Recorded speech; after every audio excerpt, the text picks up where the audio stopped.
Europe और America, जो कि एक दूसरे के लिए दुनिया के सबसे बड़े पार्टनर हुआ करते थे, उनके बीच की दूरियां बढ़ रही हैं क्योंकि यूरोपीय देशों को भी अमेरिका से धोखा महसूस हो रहा है।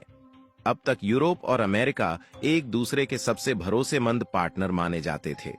हर चीज में साथ मिलकर काम करते थे, फिर चाहे डिफेंस हो, टेक्नोलॉजी हो या फिर ट्रेड। लेकिन अब इस दोस्ती में दरारें आनी शुरू हो गई हैं। रूस यूक्रेन युद्ध के दौरान यूरोप को लगा था कि अमेरिका पूरी तरह उसका साथ देगा, लेकिन हुआ उल्टा। अमेरिका ने मदद तो की, लेकिन पूरी मजबूती से नहीं।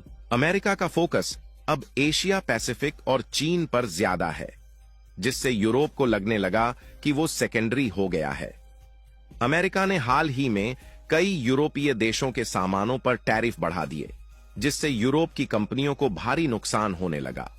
इसका नतीजा ये हुआ कि यूरोप के देशों ने भारत की तरफ देखना शुरू कर दिया है, क्योंकि भारत वो देश है जो तेजी से आगे बढ़ रहा है और साथ ही टेक्नोलॉजी में मजबूत होने के साथ भरोसेमंद भी है।